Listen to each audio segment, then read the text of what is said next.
ay magluto tayo ng kalderitang manok. Ito mga idol ha, kalderita. Bakit kalderita? Kasi may liver spread po yan. Mga idol ha, kalderita yan. May pickles yan. Wala lang olives. Patatas, carrots, meron yan. Kaya kalderita yan. May peanut butter din yan. So, di ba mga idol? Ganyan. Kaya tinawag ko yung kalderitang manok.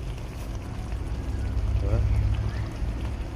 Hinaan natin ang apoy para takpan lang muna natin siya para lalo siyang lumasa. Yan. Tingnan natin guys. Medyo nagka-sauce na siya dahil hininaan natin ng tubig. So ang sauce niya ay nag-increase ng konti. So ngayon lalakasan naman natin. Kasi luto na itong manok. Ang niluluto na lang natin yan ay ang patatas at carrots. Yan. Medyo matigas pa. So ayan. Lakasan natin ng apoy para nang sa ganon ay mabilis maluto ang gulay at baka naman ay ma-overcook yung ating patatas pag ay ang ating manok pag mahinang-mahina.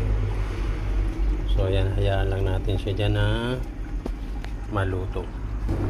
Ayan mga idol, luto na to. Kita nyo, luto na yung patatas. Luto na yung patatas ko. Ano ba? Lambot na siya.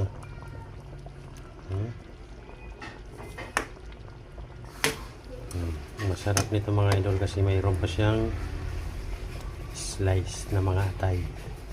Para siyang kalderitang minudo mga idol. Nasa sa inyo lang kasi yan kung anong twist ang gagawin nyo sa inyong mga niluluto. Para naman maiba-iba naman. Hindi yung puro na lang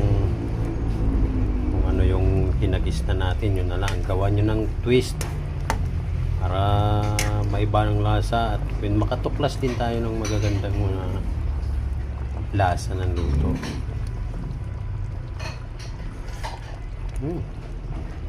Diba? Sarap, lasang kaldereta.